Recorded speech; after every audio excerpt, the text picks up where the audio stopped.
hear 3, I hear 5. I thought it was 1. You get archived? No. Don't you get archived if you don't know someone? I just did that. Yeah, you can archive. That's I mean, you can ignore it. If you ignore it, and it's no harm, no foul. But it stays in there Yeah. forever. Yeah. I like to clean these things up, you know.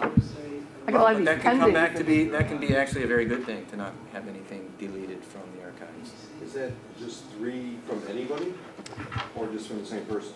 If you get 3, I don't know this user, LinkedIn will give you a slap on the wrist. They will suspend your account. Wait a minute, say that again. If you prospect using LinkedIn, Right, and people click on I don't know this user Right. to your message, yeah, if that happens to you 3 times. from the same person. No, No. you're prospecting. From 75 million people. You're prospecting to people you're trying to meet, and they say I don't know who. So if you get 3, you're out? Really? They'll restore you, but you may be LinkedIn forced doesn't now to want provide an people to be email using it as a address for spamming everyone you're device. Right, someone right, I trying to could see connect. that. I wouldn't want that either, you know, but I get people that want to link in with me, and I don't know who they are. So I say I don't know them, Ignore and then them. it says it's going to be archived.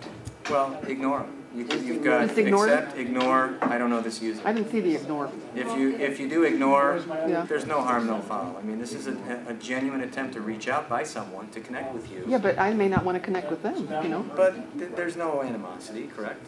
It might be someone No, you but don't I just, know. yeah, but I just want to know how to handle it. Ignore Ignore it. them. You can send them a Maybe message, you'll meet Just them don't at do a anything party. with it. Okay. You could send them a message saying, how do you... Then I get this thing in there that That's says right. pending, and That's very I'm good. one of those, I want to clean everything up, and That I is don't want it to actually what pend, I do. want it gone, you know? I will not remember sometimes meeting the person. Sure, I'm not And going if to they link don't in have with a someone I headshot don't on their know. profile, that's actually how your criteria should be based, is you can click on their profile and see Yeah. who they are, where they are. I did, I don't know them. Does it also help to include a little very specific note when you're approaching this person to remind them of how It would you have, met? it would have helped. Most definitely. We were talking about this before. These are texts used in recommendations. You always want to flavor your text positively. If you're writing a recommendation for someone, be honest. You want to provide the quality recommendation as much as you want to get one. Right answer. More on the recommendations. You can go. LinkedIn groups. Who's in LinkedIn groups? Who's in less than 5 LinkedIn groups? More than 10? More than 20? Who's maxed out? Judy, of course. Judy's our LinkedIn savant today. Do you have a success story from being on the groups? Something good that has happened to you just from group activity on LinkedIn? Yeah. Please share. Candidates for my jobs. The great thing about being in a group is you can look through the membership directory of everyone who's in the group. So let's say I recruit people in the design profession. One of the things I do. So I can go to design-related groups. For example, I currently have an opening in packaging design. So I go, there's a couple packaging design groups, I join them. Now I can look at the membership directory and look at the people's profiles that are there. But what's even better is I now have the ability to send them directly an email without a paid subscription. I don't know these people. They could be in my 3rd network away from me. But because I'm in the same group that they are, I'm allowed to send them an in-mail. Okay. So I can now directly contact candidates. And so yes, I've filled orders a lot of times through group activity.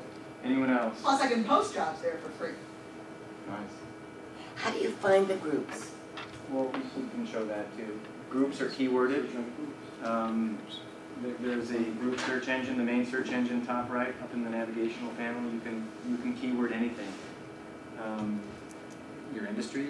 If you search advertising, there's a ton of advertising groups out there. Internet marketing, sales, even networking. Do you have to be accepted into a group, or can you just Many groups are huge and open and will accept you immediately. These are the big groups, you know, hundreds of thousands of people, tens of thousands of people.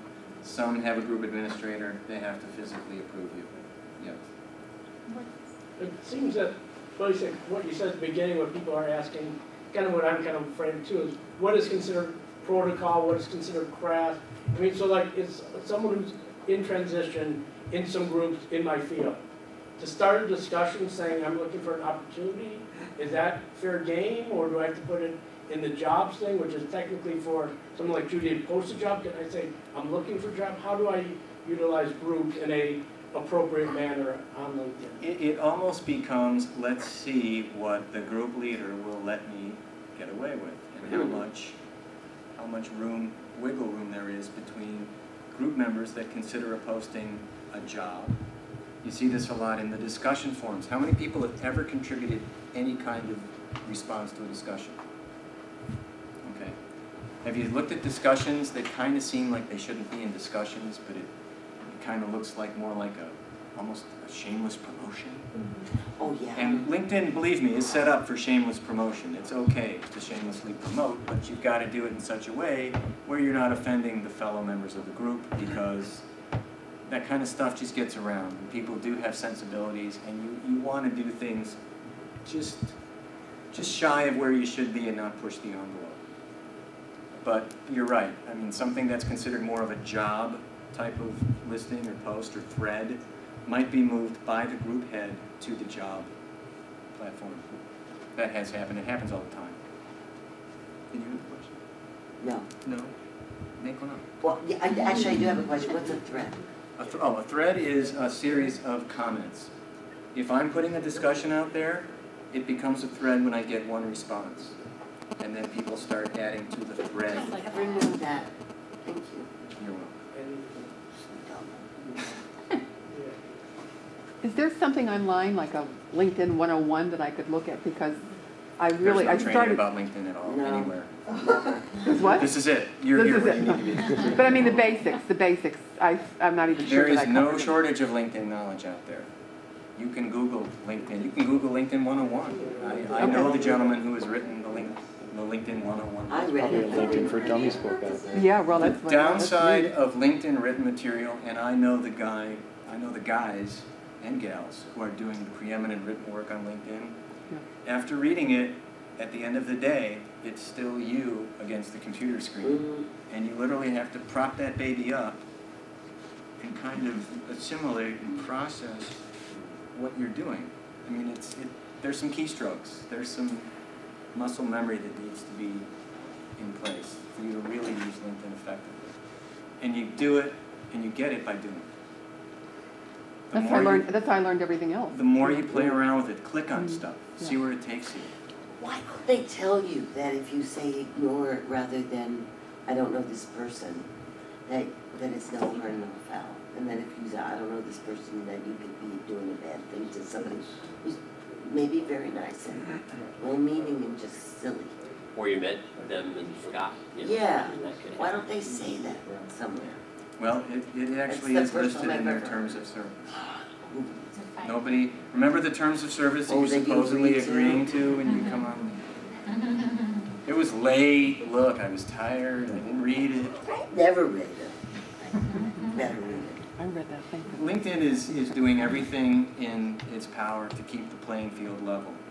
There's a lot that they need to keep track of, and changes are coming down the pike that myself and the other LinkedIn trainers around the globe are actually wrestling with. In fact, coming down here today, while in a hellacious traffic jam on the Kennedy trying to get off, I actually was on the phone to Mike O'Neill in Denver and Sean Nelson in Atlanta, two of the preeminent deep thinkers in LinkedIn, asking them about certain things that I see is happening on the site, and they basically reaffirmed the notion that I knew, and that is that they want to keep it a safe place for everyone.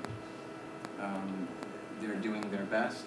They're basically a support system that's set up on an email platform. There's no phone number. You can't get these people on the phone to resolve issues, but they're extremely solid in getting back to you within 24, sometimes 48 hours if there is an issue, or a question that they can't direct you to in the FAQ software.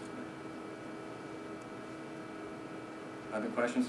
Want to see the group search engine? Yes, please.